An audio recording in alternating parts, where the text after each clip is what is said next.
Nantes, 19 décembre 1985.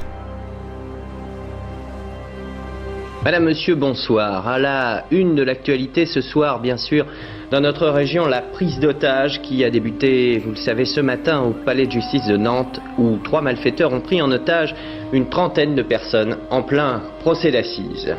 Mesdames, Messieurs, bonsoir. Un tribunal pris en otage. Le président, le procureur, l'avocat, les jurés et le public, tout ce monde braqué par 3 gangsters en plein milieu du procès. On n'avait jamais vu ça. Cela se passe à Nantes depuis la fin de la matinée et c'est une affaire exceptionnelle parce que les gangsters ont voulu se servir de la télévision comme arme de chantage. Une équipe de FR3 est donc entrée à plusieurs reprises dans le tribunal à la demande des malfaiteurs. C'était même une de leurs exigences. Tout de suite, le film de cette journée avec Hervé Brosini. Ce matin-là, le palais de justice est en effet pris d'assaut lorsqu'un homme armé jusqu'aux dents du nom de Karim Kalki fait irruption et tire plusieurs coups de feu dans une salle d'audience, où 2 de ses complices, Georges Courtois et Patrick Thiollet, comparaissent devant le tribunal pour Brakistem qui leur fermait ses portes. Aujourd'hui, ce ne sont plus les braquages qui défient les banques, mais simplement le fait d'envoyer son propre argent d'un compte à un autre, surtout quand il s'agit de crypto. Les cryptos, ce ne sont pas juste des actifs spéculatifs. C'est avant tout une technologie qui permet d'échanger de la valeur directement, sans intermédiaire, sans qu'une banque décide de ce que vous pouvez faire avec votre argent. Que ce soit pour envoyer des fonds à l'étranger, acheter en ligne ou même être payé directement en crypto, tout cela est possible. Mais dès qu'il s'agit de convertir ces cryptos en euros sur un compte bancaire classique, les choses se compliquent. Certaines banques bloquent les transactions, d'autres les limitent, comme si votre argent ne vous appartenait pas vraiment. C'est là qu'intervient Débloc, le sponsor de la vidéo. Le premier compte courant relié à un portefeuille crypto autogéré dans une seule et même application. Avec Débloc, vous pouvez acheter, vendre et échanger des cryptos sans aucune limite, et surtout convertir vos cryptos en euros directement, sans restriction imposée par votre banque. Vous bénéficierez alors d'une carte Visa Premium, de virements instantanés gratuits et d'un IBAN personnalisé. Le tout en gardant vos cryptos sous votre contrôle à 100% et dans un cadre sécurisé, puisque Débloc est agréé par la Banque de France et l'Autorité des marchés financiers. Contrairement à certaines plateformes qui détiennent vos fonds à votre place, ici, vous seul avez accès à vos actifs. Ce qui signifie que même si Débloc venait à disparaître, votre argent resterait le vôtre. Donc si vous en avez assez des banques qui freinent l'adoption de vos cryptos, vous savez ce qu'il vous reste à faire.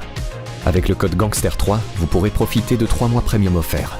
Pour cela, il vous suffit simplement de cliquer sur le lien en description. Voilà, je vous souhaite un excellent visionnage.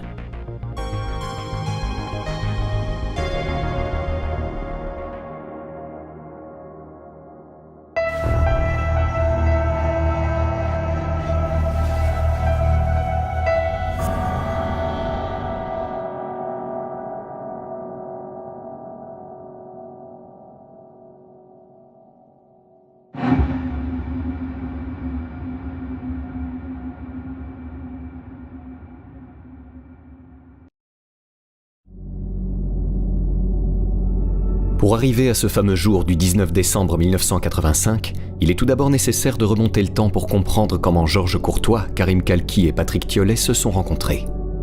Une rencontre qui n'aurait pas été possible sans l'histoire de Georges Courtois, dit Joe, le leader du groupe. Il aurait peut-être suffi que mes parents aient du fric. Georges Courtois avait à peine 12 ans, et pourtant, il savait déjà qu'il était né du mauvais côté.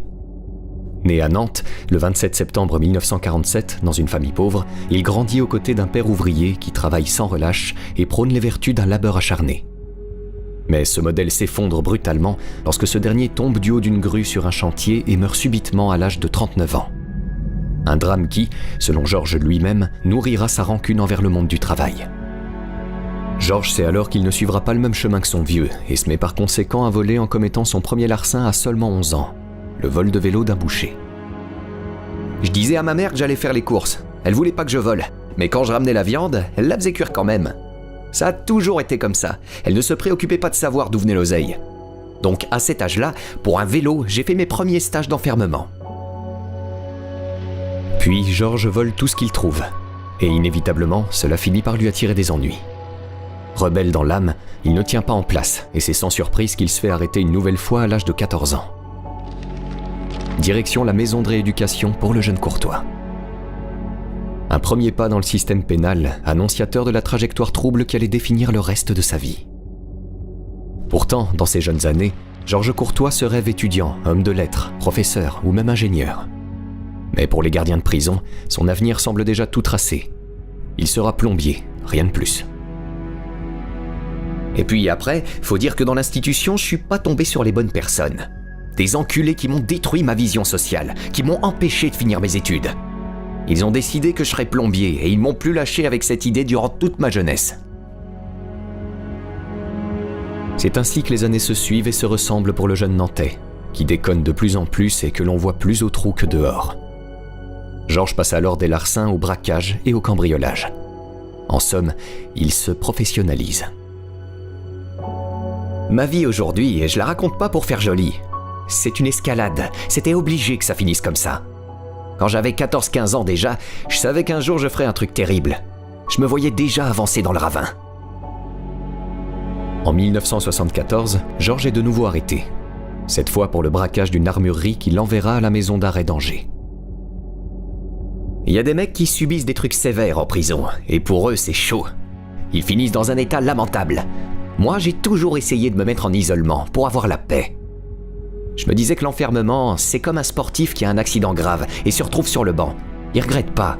Il vit pas son handicap comme une fatalité terrible, mais il le lie à ce qu'il aimait faire. Donc ça atténue le truc. En tôle, j'ai croisé du beau monde. Le gang des Lyonnais, la French Connection et tout le bordel.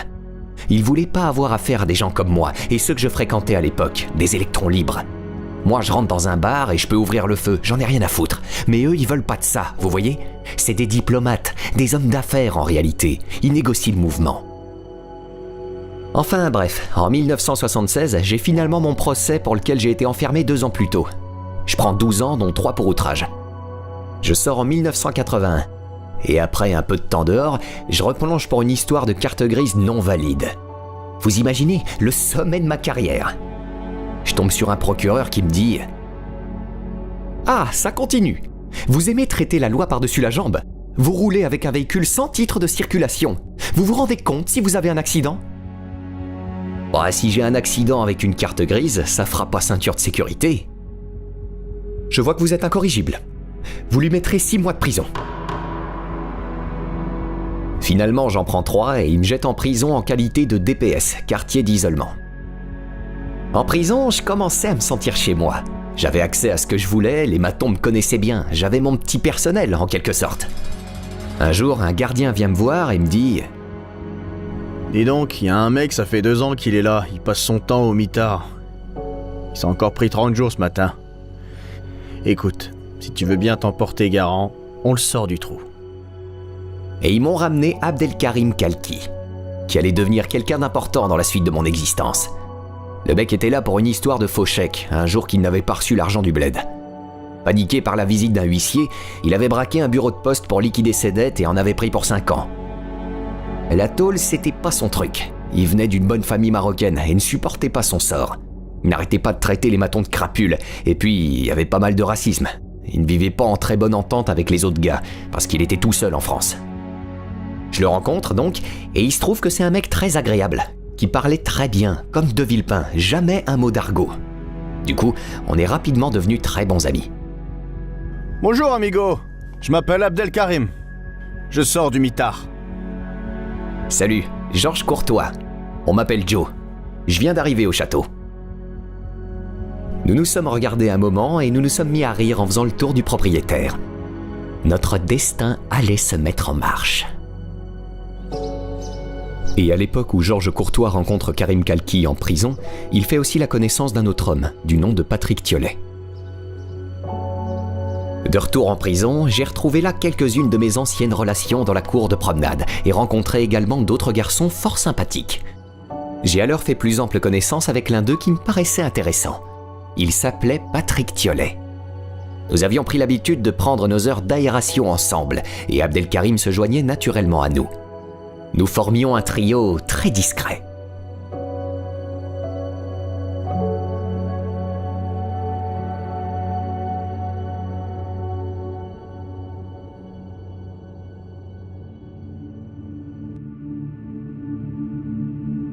Quelque temps plus tard, Georges est alors libéré, suivi de Patrick, transféré entre-temps à la prison d'Angers. On est en 1983, et les 2 gangsters, désormais libres, décident de monter un coup ensemble, en ciblant tout particulièrement une caisse d'épargne située à Nantes. Nous avions beaucoup parlé de la manière dont nous passerions Noël. Patrick avait lui-même 2 enfants et nous voulions que ce soit grandiose pour chacun des nôtres. Nous avons été, une fois de plus, victimes de notre générosité. Pour Patrick, il était hors de question de ne point pourvoir en personne au cadeau de ses enfants. Nous devions exécuter une opération rentable dans la semaine pour que tout soit en ordre. Du reste, j'avais eu vent d'une caisse d'épargne assez facile à détrousser. Un beau cadeau de Noël. Arrive donc le jour J. Les gangsters sont prêts à réaliser leur coup. Sauf que des flics, situés non loin de là, remarquent quelque chose de louche et décident de les poursuivre en voiture. Je passe derrière. Je vais allumer ces enculés à travers la vitre. Continue. Georges et Patrick s'enfuient à toute vitesse, mais ils ne font pas long feu. J'ai enfilé un boulevard et me suis mis à franchir les feux sans me préoccuper de leur couleur. Malheureusement, ils étaient plus rouges que verts et j'en ai passé 8, lancés à 140 km/h, sans rencontrer la moindre voiture à part celle de la police, revenue à la charge. Ça chauffait de plus en plus pour notre matricule. Au 9e feu rouge, ce qui devait arriver arriva. J'avais eu comme la sensation qu'il allait se passer quelque chose, quelques dizaines de mètres avant ce feu, et j'ai levé le pied. Ralentis pas. Droit devant. Ils sont partout. Mieux vaut avoir un accident que de se faire cirer comme des naves. À peine venait-il de terminer sa phrase qu'est arrivée en une fraction de seconde une voiture sur ma droite. Que s'est-il passé ? dis-je avec l'air le plus ahuri possible. Immédiatement, je suis saisi par les policiers les plus proches de moi. On va t'expliquer ce qui s'est passé, espèce d'enculé. Blessé ou pas, on t'emmale.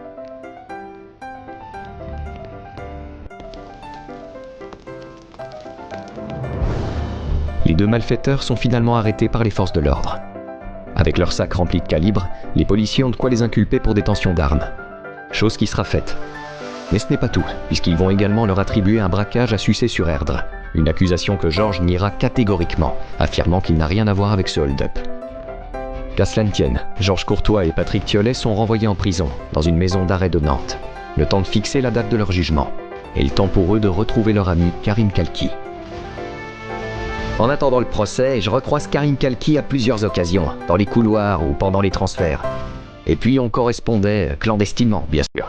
Moi je commençais à en avoir ma claque de passer d'un juge à l'autre, d'une prison à l'autre.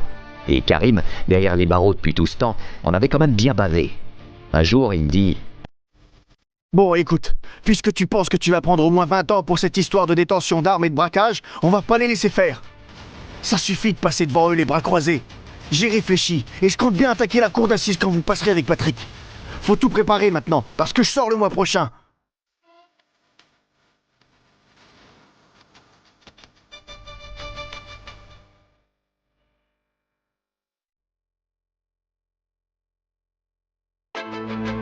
Décembre 1985.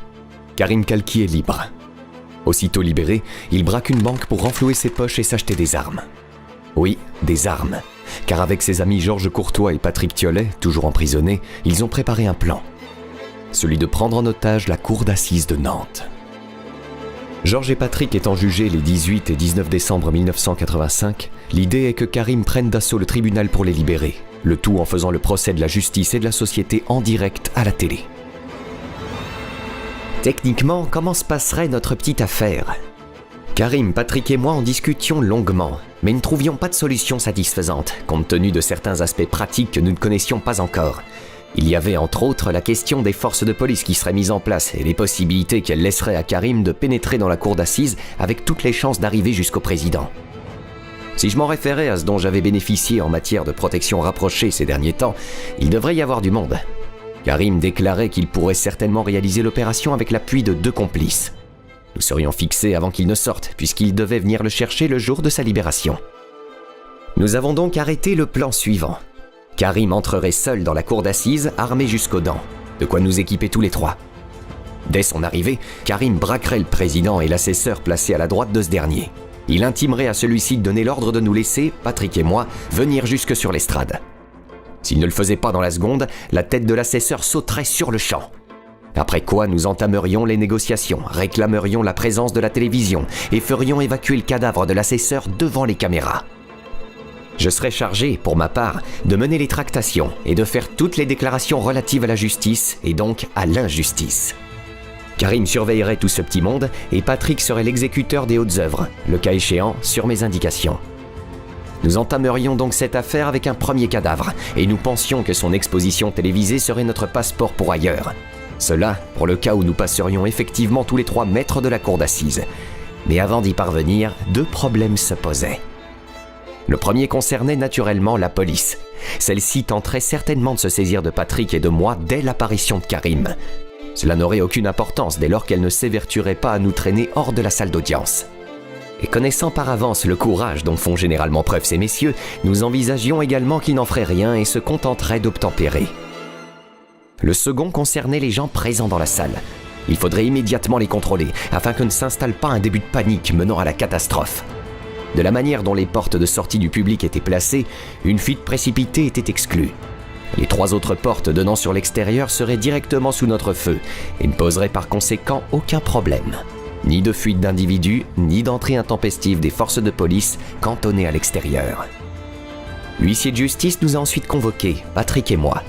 Nous comparaîtrions devant la cour d'assises les 18 et 19 décembre 1985 dès 9h. Karim nous dit qu'il aurait tout juste le temps de respirer, mais que cela lui suffirait bien. Quelques jours plus tard, Karim me faisait parvenir un message, par un maton, selon lequel je devais lui communiquer la liste exacte des armes dont nous aurions besoin.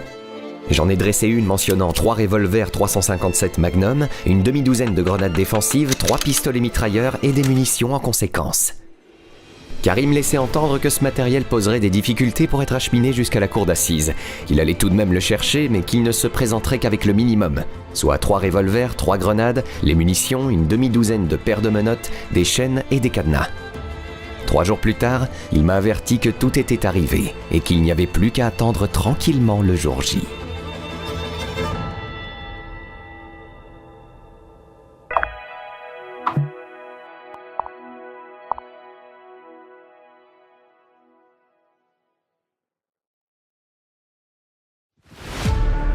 « 19 décembre 1985.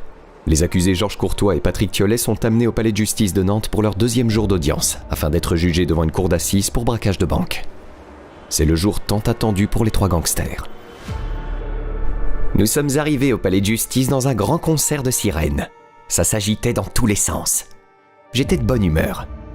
La veille au soir, j'avais affiché un avis sur la porte de ma cellule à l'intention de la matonnerie nantaise. Je vous serais reconnaissant de bien vouloir me réveiller à 6h en ce jour du 19 décembre 1985, afin que je sois en mesure de me préparer aux exercices qui m'attendent aujourd'hui devant la cour d'assises, où je suis, vous ne l'ignorez pas, injustement accusé de moult délits et crimes. Il convient donc que je sois dans une forme acceptable pour converser avec ces messieurs-dames. Je vous en remercie par avance. On m'avait gentiment réveillé ainsi que demandé, et je me trouvais en excellentes conditions à 8h30. 10 heures précises. Les 2 gangsters sont dans la cour d'assises et assistent à la reprise de leur procès. Quand arrive dans la salle la femme d'un des amis de Georges. Elle m'a fait un petit signe et je me suis moi-même mis à lui en faire un pour qu'elle ne reste pas là. J'ai su à cet instant que Karim se mettait en route en direction du palais de justice et qu'il serait là d'ici 20 minutes à une demi-heure. Il était grand temps de se préparer. La veille, une copine avait aidé Karim à s'habiller en décousant une partie de sa veste pour faire le plein d'équipement, qui comprenait 8 calibres, 6 grenades, 2 paires de menottes, une chaîne d'1 mètre de long avec cadenas, une cartouche de cigarette, des cigares et une radio. C'est à peine croyable ce que le mec a porté sur lui. En plus, il est venu en bus parce qu'il savait pas conduire à l'époque. Il m'a avoué après qu'il n'avait même pas pris de ticket. Si les contrôleurs étaient arrivés, je serais rentré avec le bus dans la cour d'assises. Karim Kalki n'avait pourtant plus rien à voir avec la justice. En tant qu'homme libre, il aurait très bien pu se ranger, mais non. Il décide malgré tout de sauver ses copains, sachant pertinemment qu'à l'arrivée, ce serait soit la mort, soit un retour en prison qui l'attendait. L'avocat général, Philippe Varin, entame dès lors un discours virulent dans la cour d'assises, affirmant qu'il n'avait jamais vu d'individu de cette envergure comparaître devant une cour d'assises. Le dit Thiollet, vous l'avez vu? Il se confond pratiquement avec son ami si peu recommandable. Vous lui infligerez une peine de 8 années de réclusion criminelle. Reste Monsieur Courtois. Je ne vous rappellerai pas ici son casier judiciaire, c'est à faire peur. Je n'insisterai pas sur le cynisme et l'ironie qu'il a développé devant vous depuis hier. Mais les victimes de ces agissements auraient pu être vous ou moi. Cela suffit. Il faut que vous cessiez, Courtois. La société n'a que faire de gens comme vous. Elle doit les éliminer. La peine sera donc à la mesure du personnage. Un retrait quasi définitif de la circulation, durant lequel il vous sera loisible de... J'attendais depuis quelques minutes que cet individu reprenne son souffle pour intervenir, mais il ne le reprenait pas. Une véritable machine à débiter les conneries. Soudain, avant que je sache ce qui me serait loisible de faire dans un proche avenir, 3 ou 4 coups de feu résonnèrent dans le couloir latéral. Ça y est, la prise d'otage a commencé.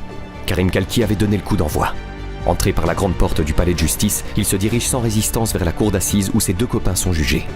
Un policier est posté devant la porte de la salle d'audience, mais Kalki le menace avec sa grenade et réussit à le désarmer. C'est là que les coups de feu sont tirés. Ça criait de partout. Karim venait de faire son entrée dans la place. Qu'est-ce qui se passe? Ça doit être une manifestation, tu devrais aller voir. Je me suis alors retrouvé avec un 357 Magnum posé sur la tempe droite. Patrick en avait un autre dans les reins.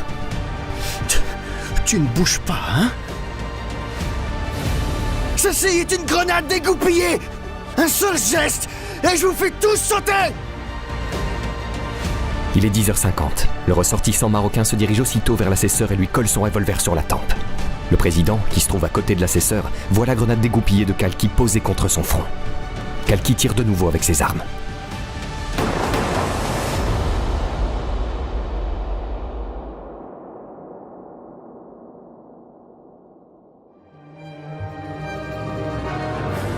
Lorsque les coups de feu cessent, le président, d'une pâleur maladive, ordonne aux policiers de relâcher les accusés. Laissez Monsieur Courtois et Monsieur Thiollet venir jusqu'ici. J'ai sauté par-dessus le box et je leur ai dit « Vous mettez tous vos trucs ici !» Je leur ai fait vider toutes leurs armes. J'avais les poches pleines, au moins 20 kilos. C'est pas la peine. J'ai amené 500 cartouches. La prise d'otage à membres de leur famille qui assistaient au procès. Les avocats, eux, avaient également disparu de la circulation. Sauf maître Michel Taupier, l'avocat des accusés, qui était resté là, observant la scène. Il n'était évidemment pas au courant de ce qui se tramait. « Maître, vous resterez là et servirez d'intermédiaire. » D'accord. Il est à ce moment-là 11h du matin. Karim a ensuite enchaîné les magistrats. Et après m'être assuré que chacun était bien en place, j'ai procédé à la vérification d'identité de mesdames et messieurs les jurés, ainsi que des juges de service, précisant qu'il convenait d'ores et déjà que les personnes de confession israélite lèvent le doigt et aillent se mettre là où je leur dirais. Nul ne se dénonçait. Il ne s'agissait pas de prendre des sanctions particulières à l'encontre de ces personnes, mais de les mettre en demeure de s'expliquer sur certains aspects de la politique sioniste et sur la situation qui était faite aux Palestiniens. Karim avait du reste préparé une petite documentation sur les agissements du groupe Abou Nidal et a déclaré que les sionistes mettaient cet homme et ses compagnons dans l'obligation d'agir ainsi, qu'en l'occurrence, ils les sous-passaient au Liban, sous la férule de la France et d'autres pays soi-disant pacifiques, tels en particulier les USA. Je dis au nom d'Allah et du prophète, au nom de l'islam, au nom de la nation arabe et au nom des opprimés de tous les pays, j'ai le ferme soutien de mes 2 camarades ici présents pour conduire cette opération à son terme. Tout cela semblait sans doute assez confus dans l'esprit de ceux qui l'écoutaient, mais pour nous c'était tout à fait clair. Il ne faisait aucun doute que de tels agissements étaient en tout point semblables, à une autre échelle, à ce qui avait cours en matière d'injustice ici et là, chaque jour, et donc à ce qui avait lieu à cet instant précis dans cette cour d'assises, où l'on prétendait rendre la justice au nom finalement des pires assassins. Nous ne pouvions nous soumettre à un pouvoir qui ne tenait son autorité que des exactions qui se commettaient quotidiennement, et nous allions faire la démonstration que les rôles pouvaient être inversés d'un moment à l'autre. Karim n'a jamais appartenu à quoi que ce soit, mais c'était pas des conneries, il était touché par les injustices en Palestine, et puis ça brouillait les pistes, ça faisait sérieux quoi. Patrick Thiollet, lui, c'était pas un causeur. Il avait mis un beau sweatshirt avec marqué en gros « Action ». Et ça suffisait à lire dans ses pensées un dossier qu'avait apporté Karim Kalki. Des photographies où l'on voyait des enfants victimes de tirs d'armes automatiques ou d'explosions afin de les sensibiliser sur ce qui se passait là-bas. Qu'est-ce que c'est? Ce monsieur est un extrémiste musulman que j'ai rencontré moi-même et monsieur Thiollet dans différents établissements où j'ai séjourné, qui est donc un ami qui est sorti et qui a mis sur pied cette opération de façon à ce que nous puissions éventuellement par la suite soit nous consacrer à la cause qui est la sienne dont nous sommes des sympathisants, soit, eh bien vous savez pas, nous faire exploser ici, ça pose pas de problème, c'est mieux que 20 ans de prison. Voilà. Sachez bien, il y a des amis dehors. qui traînent là dans les rues de Nantes. À Paris aussi. Mais vraiment, vous allez entendre ce soir des choses terribles.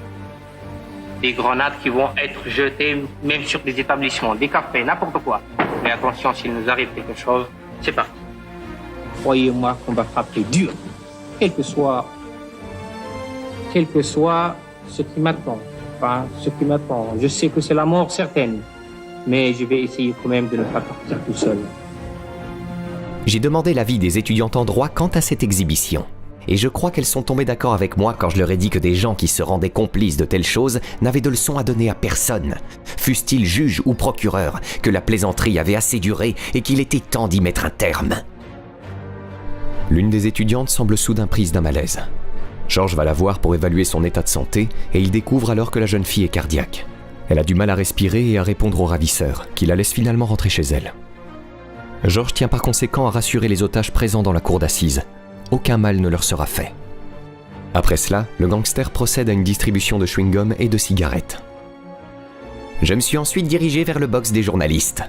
« Eh bien, messieurs, c'est la promotion assurée, ça, le scoop. Prenez des notes et prenez-les bien. » Alors, monsieur le procureur, on vous a coupé la parole?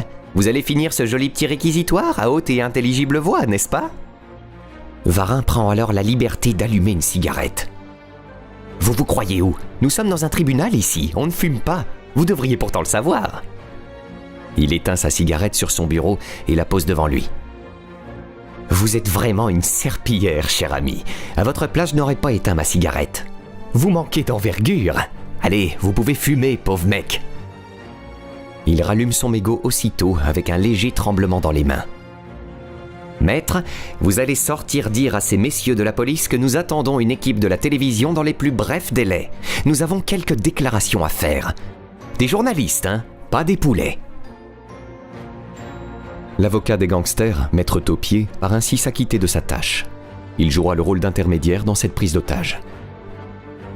Pendant ce temps, Georges Courtois demande au président à ce qu'un certain juge d'instruction du nom de Caveau vienne se présenter dans la salle d'audience, et ce afin de l'interroger, après quoi il serait exécuté sur place. Le malfaiteur avait apparemment des comptes à régler avec ce dernier. Vous savez, monsieur Courtois, je le connais. Il ne viendra pas. Vous croyez cela?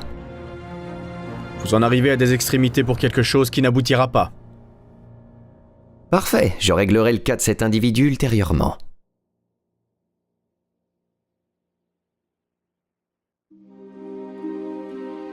Maître Taupier informe alors Georges Courtois qu'une équipe de télévision se tient prête à entrer dans la salle. Très bien, allez la chercher, maître, et revenez avec elle. Pas de poulet parmi tout ce petit monde? Non, soyez tranquille. L'avocat se dirige vers la porte, puis fait entrer les journalistes. Ils disent gentiment bonjour au ravisseur. Bonjour messieurs, on pose son petit matériel devant moi et on sort sa petite carte de presse. Sommes-nous d'accord?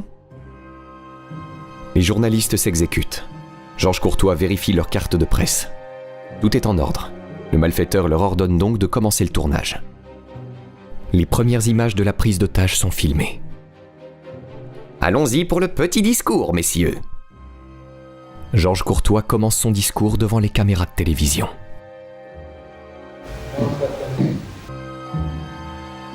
Bonjour messieurs, mesdames les jurés. Je vous déclare coupable. Coupable d'être ici. Vous pouviez refuser de répondre à la convocation, quitte à payer l'amende. Vous êtes coupable de ne pas avoir su. L'ignorance est une faute. On doit savoir. Quand on vient procéder à l'élimination de certains individus, on doit savoir ce qu'on fait.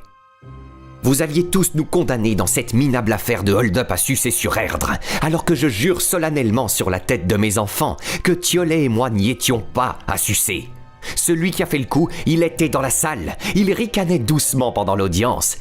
Comme vous, madame. Ça vous faisait plaisir de nous condamner, hein? On le sentait bien. Vous êtes pris en otage, comme nous l'avons été, monsieur Thiollet et moi, pendant 2 ans. Et comme l'a été monsieur Calqui pendant 5 ans, pris en otage par l'État français sous la menace des armes de la police. Vous, les jurés, qui êtes nés pour être anonymes, qui travaillez comme des cons, couverts de dettes à chaque fin de mois, vous avez été désignés pour siéger en cour d'assises. Ça y est, vous vous êtes dit, je suis quelqu'un, ou plutôt quelque chose. un instrument d'une machine qui donne des années de prison. Vous alliez suivre les yeux fermés le président, je le sais, en ignorant tout ce qui se passe après, dans les tôles. Vous êtes coupable d'avoir participé à cette juridiction répressive. Il faut bien se rendre compte que nous nous attaquons aujourd'hui à la plus haute institution répressive de tout le pays. Je demande donc à mesdames et messieurs les jurés, quel effet cela vous fait-il d'être venus pour juger et de vous retrouver en position d'être jugé à votre tour ? Alors, hein ? On s'est levé bien tranquillement ce matin, on s'est réjoui de la bonne journée qu'on allait passer et de la jolie petite condamnation qu'on allait prononcer au milieu de cette joyeuse assemblée. Qu'est-ce que vous croyez ? Que l'on arrive comme ça au beau milieu d'une cour d'assises, que l'on va y juger les gens sans avoir de compte à rendre à personne ? Ce serait un peu trop facile. Voyez-vous, en fait, c'est nous qui allons vous juger. Quel effet cela fait-il de se retrouver de l'autre côté ? Cette opération est une opération ponctuelle, ainsi que je l'ai dit au procureur. Il sait ce que c'est une opération ponctuelle, il m'a accusé d'en avoir mené plusieurs. Elle a donc une entrée en matière, ou nous partons, ou nous mourrons. Il n'y a aucun problème, ça pose aucun problème. Ça s'appelle des grenades défensives quadrillées, voyez-vous ? Hein ? Bien ? Seront jetées dans des établissements, c'est-à-dire restaurants, cafés et autres établissements fréquentés par les Nantais en général, sans préjudice des dégâts qui seront apportés. Par conséquent, l'intervention de la police dépassera largement le cadre de cette cour d'assises. Il faut bien s'attendre, ainsi que vient de vous le dire cet homme, à une répression vraiment insensée pour le cas où ces messieurs se sentiraient une âme héroïque. J'aimerais bien que les gens... Quand on vient procéder à l'élimination de certains individus, on doit être conscient de ce qu'on fait. Non, mais enfin, ce que je veux dire, ce que je voudrais savoir, c'est le rapport que vous faites entre ce genre de choses. C'est-à-dire qu'on vient tranquillement condamner les gens, et puis on s'aperçoit que ça se passe pas comme ça. Hein ?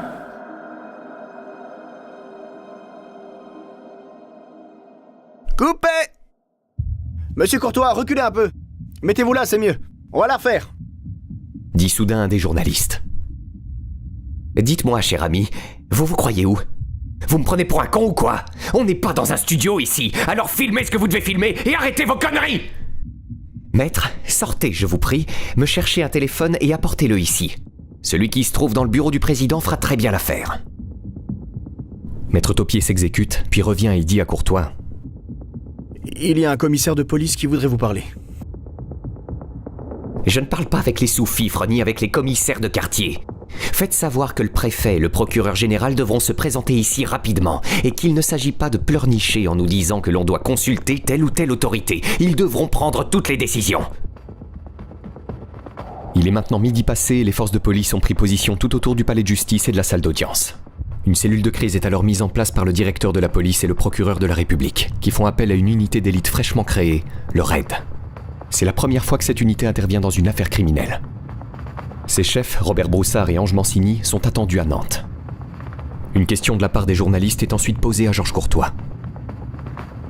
Monsieur, pourriez-vous nous dire quelles sont les exigences que vous formulez ? Elles seront énoncées en temps utile. La moindre tentative d'intervention de la police sera suivie d'une sanction immédiate. Notre but n'est pas de faire du mal à quelqu'un. Si 1, 2, 3 ou 4 otages doivent être abattus, croyez bien que cela sera uniquement la faute à une intervention de la police. Les groupes d'intervention spéciaux et autres anti-gangs ne nous impressionnent nullement. Ce ne sont que des tueurs à gages aux ordres du gouvernement ayant une carte d'assassin officielle en poche. Nous sommes autant capables que d'abattre des gens. Par conséquent, cela ne pose pas de problème. J'attire votre attention sur ce genre d'arme. Quand on tire dans la tête s'en va. Il ne reste que les épaules. C'est avec ça que la police tire sur les gangsters. C'est avec ça qu'ils ont assassiné Jacques Messrine. N'est-ce pas, messieurs de la police ? On peut dire que vous êtes bien défendus. Ils n'étaient pas fiers ce matin. Ils n'ont pas fait long feu pour déguerpir les poulets. Il est vrai que ces gens savent que les médailles de la police sont délivrées à titre posthume. On oublie toujours que les policiers sont des assassins. On fait un battage extraordinaire beaucoup. J'ai surtout peur pour vous, messieurs et mesdames les otages, parce que vous savez, pour nous, se faire exploser ici, c'est mieux que la prison. Avez-vous une idée de la position des forces de police, justement? Cela ne m'intéresse pas. Que ces individus s'installent comme bon leur semble. Je leur annoncerai en temps et en heure ce qu'ils devront faire ultérieurement. Sans doute va-t-on nous faire savoir, tout à l'heure, que les groupes spéciaux d'intervention de je ne sais trop quoi sont arrivés, et ce sera parfait. Nous verrons alors de quoi ils retournent exactement. En attendant, qu'ils se placent à bonne distance de nous, c'est-à-dire à une centaine de mètres. C'est une distance moyenne pour des tireurs moyens, et ce sera parfait. Je vous remercie, messieurs. Ce sera tout pour l'instant. Georges Courtois poursuit ensuite son discours devant les caméras télé. Je vais maintenant vous donner quelques précisions quant aux raisons de votre présence ici. Je parle uniquement pour les magistrats professionnels et pour les jurés. Les étudiantes seront libérées rapidement, n'étant là que pour servir de soupape de sécurité vis-à-vis de la police. Pour commencer, Monsieur le Président, j'aimerais bien que vous me disiez ce qui aurait résulté de ce carnaval. Je vous écoute. Combien ? Vous auriez été condamné à 20 ans, mais vous n'en auriez fait que 18, avec les remises de peine. Que 18 ? Voilà qui est raisonnable. Au passage, cher juré, vous remarquerez que ce monsieur m'indique le montant de l'addition sans vous avoir consulté, à aucun moment. C'est la preuve que vous ne servez à rien. Il va falloir maintenant s'expliquer sur certaines exactions juridiques, sociales et politiques. Si nous sommes ici, c'est à la justice française qu'on le doit. C'est elle qui m'a emmené ici depuis l'âge de 13 ans. Je suis désolé, mais c'est comme ça. La prison, vous ne connaissez pas. Vous aviez déjà acheté les vins et les dindes pour Noël. Moi, je m'apprêtais à passer mon petit réveillon avec mon petit poste de télé. Il n'y a rien de plus inhumain que la prison. C'est la dépersonnalisation, le manque de respect. Quand ma fille vient me voir au parloir et qu'elle pleure, il y a un maton qui vient lui dire de se taire. Je vous rappelle qu'elle a 3 ans. Et encore, il faut s'estimer heureux d'avoir un permis de visite, car ce salaud de juge d'instruction, il me l'a refusé, ce permis. Ça fait des mois que je n'ai pas pu voir ma famille. Au moment où ma fille est née, je voulais sortir du cercle de l'amoralité, comme le disait si bien le procureur. Je suivais un stage de formation professionnelle de plomberie. Et puis est venue une condamnation de 3 mois pour une affaire ancienne. J'ai demandé à les faire après mon stage. Eh bien, ça a été refusé. Il fallait que j'arrête tout pour aller en tôle. Là, j'ai rencontré Kalki. La prison, ça sert aussi à faire des rencontres. Je pense qu'une peine de 10 années de réclusion aurait été prononcée contre Monsieur Thiollet. Je pense qu'une peine de 20 années de réclusion aurait été prononcée contre moi. Il est hors de question que nous exécutions de telles peines. Dans la réalité, l'exécution de ces peines correspond pour nous à notre mort sociale. Je préfère quant à moi mourir tout de suite, d'une balle dans la tête. Ou dans mon lit en père peinard, si j'ai de la chance. Vous connaissez la position de la police en ce moment ? Ça m'intéresse pas, mais je vais donner tout à l'heure les directives pour que ces gens-là s'installent dans des conditions qui seront assez pratiques pour eux, compte tenu de leur talent éventuel de tireur et l'armement dont ils disposent. Je suppose qu'on va nous envoyer des gens dits compétents plutôt que les intervenants du quartier qui sont vraiment nuls. Alors nous allons tout à l'heure à savoir que la cellule antiterroriste ou la brigade anti-gang d'un tel est arrivée ici. Ça sera très intéressant et très instructif. Je donnerai à ce moment-là les consignes aux responsables de ces individus d'avoir à se placer comme nous l'entendons. Si vous permettez, il y a quand même actuellement 20 otages ici et un certain nombre d'exigences qu'attendent les forces de police à l'extérieur et qui n'ont pas encore été données. Est-ce que vous allez leur faire savoir un certain nombre de choses dans les minutes qui viennent ? Eh bien, pour ce qui concerne les étudiantes qui sont ici, C'est ce que j'allais vous dire. chaque chose en son temps. Ce sont des personnes, bien entendu, auxquelles j'ai exposé qu'elles ne risquaient rien. C'est-à-dire que si sanction doit être prise, elle ne sera en aucun cas prise contre ces gens, ces jeunes filles et ce jeune homme ici présent. Alors j'espère que la police saura obéir, monsieur le préfet, à toute autorité. Très bien. Non, attendez, Bien, je tiens. la première chose à préciser, hein, vous avez vu, avec les prises de vue, ces 3 personnes sont armées, ont des grenades qui sont dégoupillées. Donc, moi, je demande personnellement aux forces de l'ordre, surtout, de ne pas intervenir, car dans une hypothèse où vous interviendrez, ils sont prêts à faire sauter les grenades. Il est évident que toutes les personnes qui seraient à côté d'eux, ils laisseraient leur vie. Hein. Maintenant, je ne sais pas ce que M. Courtois va vous indiquer. Il va faire savoir, je pense. ce qu'ils souhaitent. Ok. Alors il serait utile, j'en profite puisque vous êtes là, que le téléphone puisse fonctionner. Actuellement, il ne fonctionne pas. Les exigences vont être formulées dans cette affaire. J'entends qu'elles soient exigées dans le temps que j'impartirai. Je possède une montre chronomètre qui sera mise en marche à la minute même que j'aurai fixée pour l'expiration de l'ultimatum. Si cette exigence n'a pas été formulée, un individu sera exécuté ici. Par conséquent, il est inutile de penser que cette affaire-là va se terminer par une reddition pure et simple. Et c'est hors de question. Voilà. D'autant plus que vous comprenez bien que maintenant, c'est plus 20 ans. C'est 40 ans de prison, quoi. Hein? Alors, 20 non, 40 certainement pas, encore moins. Nous sommes des gens qui ne reculons jamais. Il faut bien se dire ça. Pour ma part, et pour celle de Monsieur Thiollet, j'encourais aujourd'hui une peine de 20 années de réclusion criminelle. Je pense qu'une peine de 18 années aurait été prononcée contre moi. Une peine de 10 années aurait été prononcée contre Monsieur Thiollet. Il est hors de question que nous subissions de telles peines. En fait, l'exécution de ces peines correspond, dans la réalité, à notre mort sociale. Pour ma part, et pour celle de Monsieur Thiollet, je préfère mourir matériellement. C'est beaucoup plus intéressant que de pourrir dans une centrale. Je les ai fréquentés, c'est vraiment pas passionnant. Il n'y a rien à voir. Donc je ne peux plus y aller. Par conséquent, je n'irai pas. Hein? Or, moi, je ne suis pas quelqu'un, ni Monsieur Calqui, ni Monsieur Thiollet, qui se dirige vers un couperet de guillotine. C'est du jamais vu, et ça sera toujours du jamais vu. Moi, je suis quelqu'un qui meurt avec des balles dans la tête. Ou alors qui meurt dans son lit, si la chance me sourit. En père peinard, après avoir fait ce que j'ai à faire.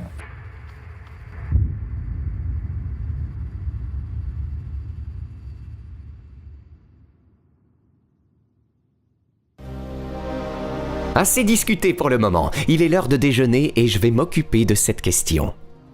Cher maître, je vous demanderai de faire savoir à ces messieurs qu'il convient d'acheminer ici 34 repas. Il faudra également de l'eau minérale, des jus de fruits et de la bière, ainsi que des cigarettes. L'avocat part s'acquitter de la mission, puis revient avec la nourriture et les boissons. Courtois se charge de la distribution. Vous en trouverez beaucoup des gangsters qui vous offrent à boire ? Mesdames, Messieurs, bonsoir. Un tribunal pris en otage. Ah, voilà les informations à la radio. Dans un quart d'heure, je serai devenu le malfaiteur le plus dangereux de France. Karim un illuminé et Patrick un lieutenant. C'est ainsi. Les spécialistes vont probablement faire leur petit discours et distribuer quelques conseils depuis leur fauteuil. Les scribouillards vont émettre quelques considérations et le tour sera joué jusqu'au prochain bulletin. Ainsi va l'information. 13h30. Georges Courtois demande à ce qu'un autocar soit amené dans les plus brefs délais devant le palais de justice pour que lui et ses complices ainsi que les otages puissent obtenir une porte de sortie. Mais les heures passent et toujours pas d'autocar. 16h, Georges Courtois apprend, par le biais de son avocat, que Robert Broussard, le super flic autrefois à la tête des forces ayant abattu Jacques Messrine, est sur le point de faire son apparition. Sauf qu'à 17h, toujours pas de Broussard. Irrité, Courtois prend alors le téléphone et demande qu'on le lui passe sur le champ. Il passe d'interlocuteur à un autre sans tomber sur l'intéressé, et ça le vexe encore plus. Quand soudain... Faites pas le con, je suis là, on va pouvoir discuter. C'est qui, je ? Bah, Broussard, vous me connaissez. Broussard ? Celui-là même qui est venu poser pour la photo après l'exécution de Maître Jacques ? Si vous voulez. Alors, on en est où ? On en est à ce que ça commence à être un peu longuet tout ça, et qu'il va falloir te remuer un peu. Alors écoute-moi bien, Broussard, tu vas te présenter avec ton pote le préfet dans cette salle, et je vais vous fournir toutes les directives qui devront être prises pour nous faire la malle d'ici. Est-ce que tu es d'accord avec ce programme ? Ah, mais dis donc, c'est qu'il y a du monde dans cette salle avec vous. Je pense à la sécurité de ces gens, moi. Il faudrait que t'en laisses partir quelques-uns, en compensation, quoi. C'est d'accord ? Ce n'est pas toi qui décides de ce genre de choses, et je peux te garantir qu'ils sont plus en sécurité avec nous qu'avec toi. Merci quand même pour eux. Bon, tu te présentes dans un quart d'heure. Les étudiantes vont rentrer chez elles comme prévu. Il y en a combien ? Tu verras bien. À tout de suite, Robert. Hé, Georges, ça se passe pas comme ça. Il faut qu'on négocie le mouvement. Dans un quart d'heure. Le gangster raccroche, lorsque le téléphone retentit de nouveau. Georges? Non, c'est le président de la cour d'assises, ne quittez pas. C'est Broussard, monsieur Courtois. Il veut vous dire quelque chose. Bon, dis-lui qu'il aille se faire enculer. Il va pas continuer longtemps son cinéma, ce connard. Donne-moi le téléphone. Broussard? Kalki, arrête ton numéro, il va te faire enculer. T'as compris? Sois là dans un quart d'heure et c'est tout. Kalki raccroche puis dit à son ami Courtois de ne plus répondre au téléphone avant que Broussard ne vienne en personne. Courtois s'adresse ensuite aux étudiants présents dans la salle. Mesdemoiselles et messieurs, je vais faire rentrer Broussard et son pote de l'autre côté. Et dès que je me serai assuré que tout est en ordre, vous pourrez sortir. Pas de panique, allez-vous-en tranquillement, il ne vous arrivera rien. Méfiez-vous seulement de la police et des scribouillards en sortant. Ils vont vous sauter dessus comme la misère sur le pauvre monde. Le téléphone sonne à nouveau. Georges? Je suis juste à côté, là. Alors, on fait comment? Ton pote, le préfet, est avec toi? Oui, il est là. Bon, alors tu files ton calibre à un de tes porteurs de flingue, tu mets tes petites mimines sur ta grosse tête et tu arrives. Je t'attends. Ah, mais non, ça va pas, ça. Il faut tout de même un minimum, tu comprends? Je peux pas mettre les mains sur la tête, tu comprends?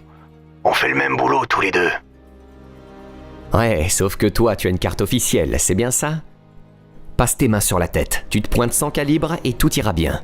T'es un mec de parole, pas vrai, Robert? Ouais. Donc j'attends que les étudiants sortent et ensuite je rentre, c'est bien ça? Arrête de me prendre pour un con et t'occupe pas des étudiants. Broussard fait ainsi enfin son apparition dans la salle des assises, accompagné du préfet de la région. Bien, mesdemoiselles et messieurs, vous pouvez partir. Excusez-nous encore pour le dérangement. Et les étudiants, comme promis, ont pu quitter la prise d'otage après avoir jeté un dernier regard à celles et ceux qui restaient. S'il vous plaît, est-ce qu'ils ont donné une direction? Est-ce qu'ils ont accepté de libérer des otages actuellement? Est-ce que vous négociez? Allez, dites-nous un mot. 16h, 17h, 18h, le temps passe. Gagner du temps, c'est la technique Broussard. Il y a tout un travail d'étude, d'approche qui est entrepris. Et deuxièmement, il faut mettre en place également tout un dispositif de façon à montrer sa détermination, son sang-froid, son organisation, sa rigueur. Et il faut savoir montrer encore une fois que ce n'est pas une partie de plaisir, que nous sommes déterminés, mais sans affoler. Donc là, il y a c'est la corde raide, il faut faire très attention à inquiéter sans affoler. Est-ce que ça fait courir des risques aux otages? Oui, mais enfin des risques calculés, bien entendu. C'est un calcul quand même assez incertain, ça je veux bien l'admettre. Mais j'ai peut-être connu une cinquantaine d'affaires de prise d'otages. Et à partir du moment où on a commencé à vouloir négocier, il n'y a pas eu de cas où un otage a été abattu après le commencement des négociations. Les gens à l'intérieur vivent ça très mal, quoi. Il y a plusieurs possibilités d'intervention, et l'intervention physique, brutale. La négociation est un type d'intervention. Et bon, peut-être est-il préférable d'aller plus lentement et que tout se passe bien plutôt que d'engager sans trop réfléchir une action brutale et où il y aurait des conséquences presque imprévisibles.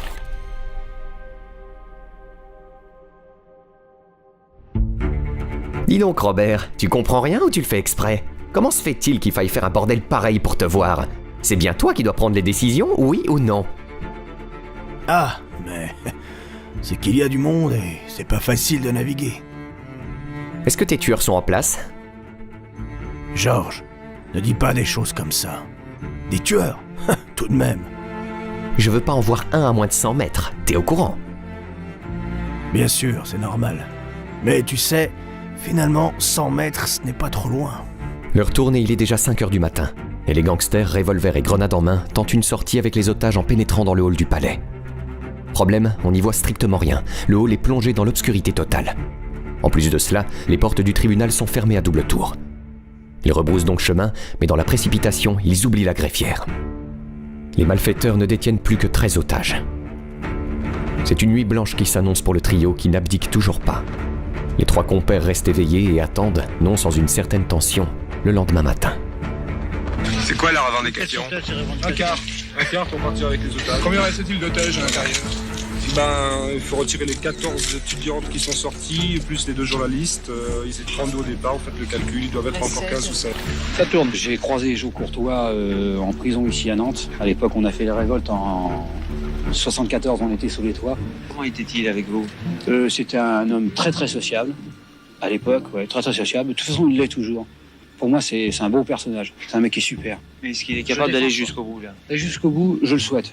Alors, je souhaite de tout cœur qu'il aille jusqu'au bout. Parce que s'il lâche, il me décevrait. Non, je voudrais pas qu'il descende d'un côté ou de l'autre.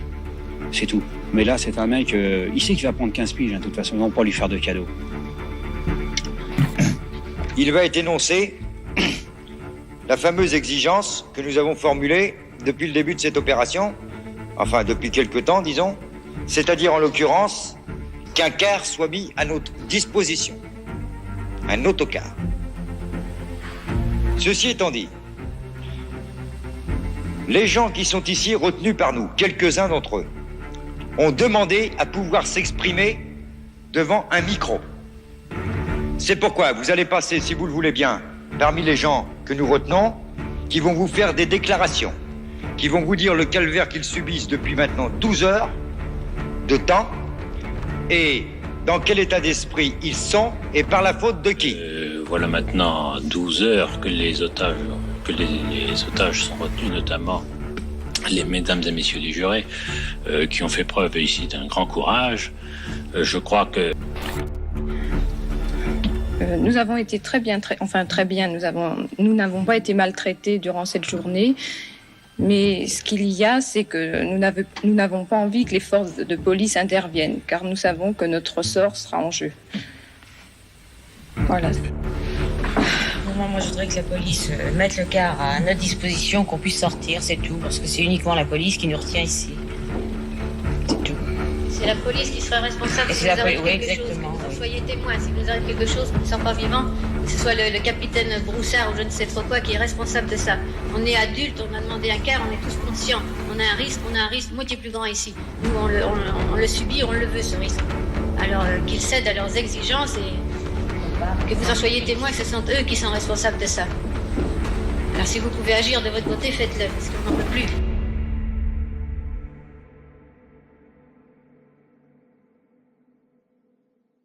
« 20 décembre 1985. Le soleil se lève à Nantes et la tension est toujours à son paroxysme dans le palais de justice.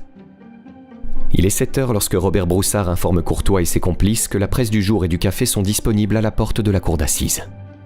Les gangsters découvrent alors que le monde entier suit cette prise d'otage. Il y a là des journaux japonais, tchécoslovaques, anglais, américains, français, bref, la totale. Bon, tu vois que vous avez réussi votre coup. Maintenant, c'est terminé. Il est temps d'en finir. Donc vous vous rendez, j'arrange votre coup auprès des juges, l'affaire est close. Soyons sérieux, tu nous as pris pour des enculés avec cette histoire de car. On va changer de registre. Tu nous amènes une bagnole dans les meilleurs délais et on se casse de ce foutu palais de justice. On rentre à la maison, mon vieux. Les meilleures choses ont une fin. Nous n'emmènerons que les magistrats professionnels. Les jurés rentreront eux aussi à la maison.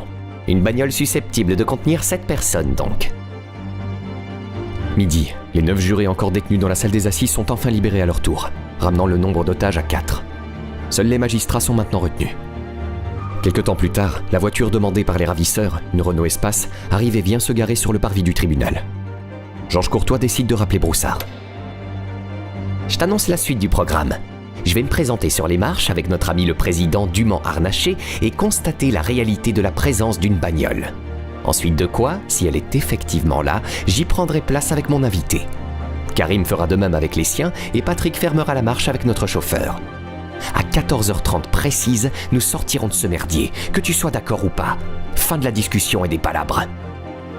Vous comptez aller où? Je te l'ai dit, nous rentrons à la maison. Et les magistrats? Peut-être rentreront-ils aussi chez eux. Sait-on jamais.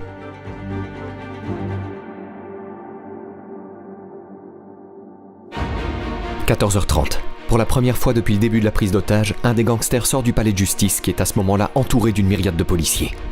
C'est Georges Courtois. Comme promis, il se présente en haut des marches du palais en compagnie du président de la cour d'assises, Dominique Bayache. Ça, il tire à deux mains, les mecs. Il tire à deux mains, les gars. La balle pulvérise l'objectif d'une caméra de journaliste britannique de la BBC. C'est la panique, tout le monde est à plat ventre.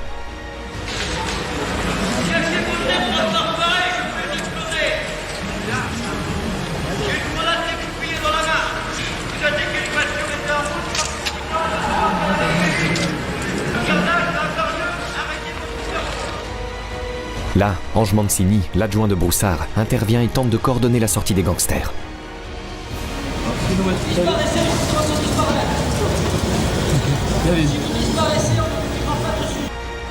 Il réussit alors à faire sortir Georges Courtois du palais de justice.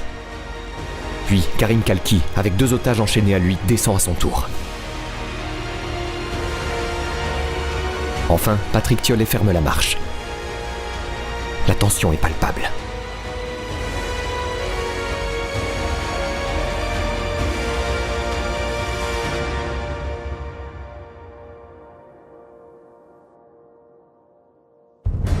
Comme convenu, les gangsters montent alors dans la Renault Espace avec leurs otages.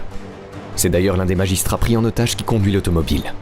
Courtois lui intime de rouler prudemment et de respecter le code afin d'éviter les PV. Broussard et son adjoint Mancini, eux, prennent place dans un second Renault Espace et démarrent en trombe pour suivre le trio de ravisseurs. S'ensuit une flopée de voitures de police, de motards et d'autres véhicules avec des membres du raid. La voiture des gangsters est suivie de près. Malgré cela, ils s'arrêtent tout de même à la gare de la ville afin de récupérer de nouvelles armes dans une consigne automatique, dont un pistolet mitrailleur. Le trio avait décidément bien préparé son coup. Après cela, la voiture des malfaiteurs, toujours avec les otages à l'intérieur, se dirige vers l'aéroport de Château-Bougon. Arrivé là-bas, l'aéroport est désert, vidé de tous ses avions et passagers. Une nouvelle négociation s'engage alors entre Broussard et Georges Courtois. Les gangsters exigent un avion pour s'envoler vers une destination inconnue. Broussard les écoute mais leur propose autre chose à la place. Voilà le deal.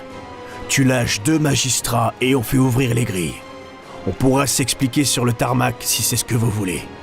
Que vous en ayez 2 ou 4, c'est pareil, non ? Après un instant de réflexion, les malfaiteurs décident de libérer les 2 assesseurs, ne détenant donc plus que le procureur et le président avec eux. Les grilles ouvertes, leur véhicule part alors se garer en bordure de piste. Les forces de l'ordre ne sont pas très loin et les suivent toujours. Broussard interpelle de nouveau Courtois. Georges, il faut que tu viennes discuter avec moi ailleurs qu'ici. Je dois te montrer quelque chose qui devrait faire avancer notre affaire. Intrigué, le gangster descend de la voiture et s'approche du préfet.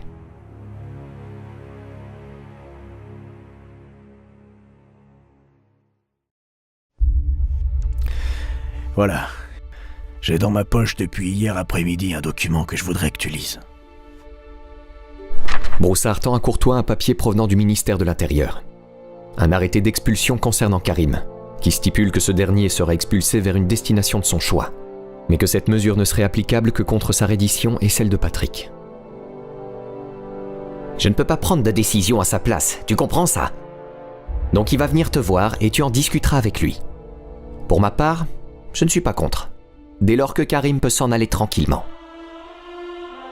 Karim part ensuite s'entretenir avec Broussard et lui dit qu'il est d'accord, à condition que le consul général du Maroc se porte garant du respect de la parole de l'État français.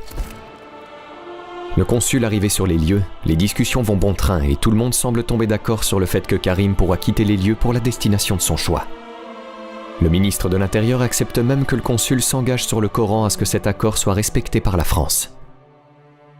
Une issue à cette incroyable prise d'otage venait enfin d'être trouvée.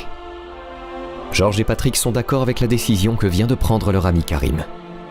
Par conséquent, Broussard commence à exposer les modalités de leur... Et que nous avons conversé avec les policiers et que par conséquent nous avons la conscience tranquille d'avoir exactement choisi la meilleure solution pour tous et pour chacun. Vous retournez en prison. Vous êtes, messieurs, je retourne en prison. Quant à vous, vous êtes une bande de requins qui me déplaisait particulièrement.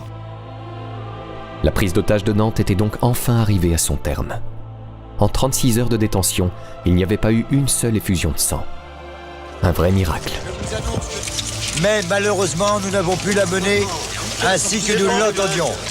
Par conséquent, compte tenu de l'intervention de M. Karim Kalki dans l'enceinte de la cour d'assises, la mise en jeu de sa vie et de sa liberté, nous estimons devoir aujourd'hui échanger la nôtre contre la sienne qui nous était garantie par le ministre de l'Intérieur. Nous conclurons, messieurs, sur ce propos. C'est terminé, nous partons.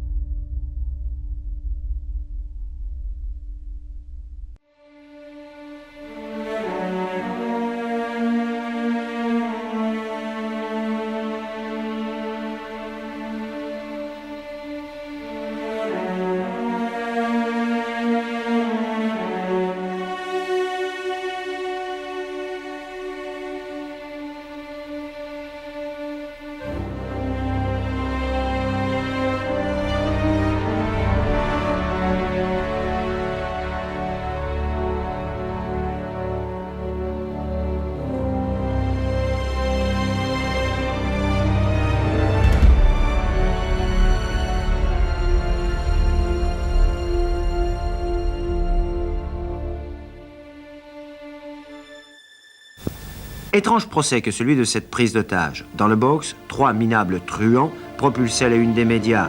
À la barre, des témoins, otages d'hier, et des représentants de la partie civile. Tous, ou presque, sous le charme de ceux qui les ont séquestrés pendant 34 heures. Face à face, la défense et le ministère public qui, pendant 4 jours, ont tenté, chacun de leur côté, d'éluder le fond pour transformer ce procès en un réquisitoire ou en un plaidoyer de la justice et de la police. Illustration éclatante. D'un côté, un avocat général qui défend corps à corps les fondements de la société, déstabilisée à ses yeux à Nantes, et qui requiert 20 ans de réclusion ferme pour les 3 accusés. De l'autre, des avocats qui clament l'innocence de leurs clients, pris, lance-t-il, dans les filets d'une société injuste et inégalitaire. Les jurés, eux, après 4 heures de délibéré, ont suivi les réquisitoires de l'avocat général, 20 ans de réclusion criminelle pour Kalki et Courtois, 14 ans pour Thiollet, verdict que d'aucuns jugeront peut-être sévère, mais qui remet ce procès à sa juste place. On avait peut-être eu trop tendance à oublier que la prise d'otage de Nantes n'était après tout qu'une vulgaire affaire de droit commun.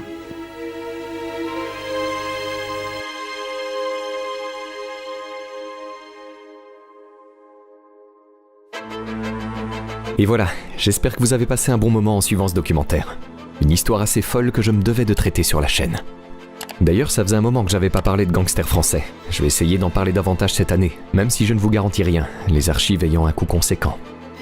Pour ce qui est de la BD Profession Gangster, sachez que ça avance bien.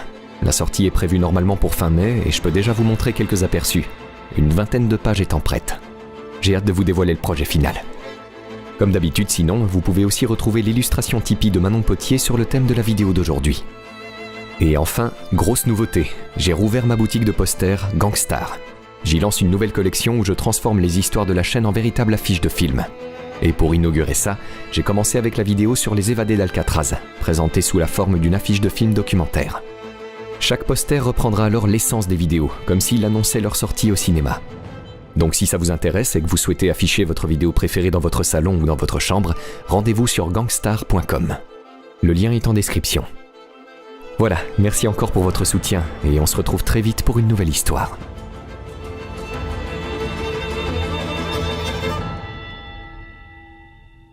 On dit que Courtois a tiré sur un journaliste. Non. Non, parce que quand il a tiré son premier coup de feu, tout le monde s'est précipité dans la tranchée et il y avait plus personne pratiquement de visible là. Mais alors, comment se fait-il alors qu'on ait vu une caméra percée par une balle? Parce que les caméras étaient là-bas sur pied et il n'y avait plus personne derrière les caméras. Les caméras étaient sur pied et tout le monde était à ce moment-là dans la tranchée. Alors, Courtois ne visait pas les gens, quoi. Bon, à mon avis, non. Courtois, il a visé comme ça, un petit peu au hasard, pour faire du cinéma, un peu, quoi. Mais il n'avait pas l'intention de prendre quelqu'un, de tuer quelqu'un. Enfin, ce qui est sûr, c'est qu'il n'y avait personne derrière les caméras quand elles étaient sur pied. Le caméraman n'avait pas l'œil dans l'œilleton de la caméra? Non, pas du tout. C'est sûr, ça? C'est certain, ça.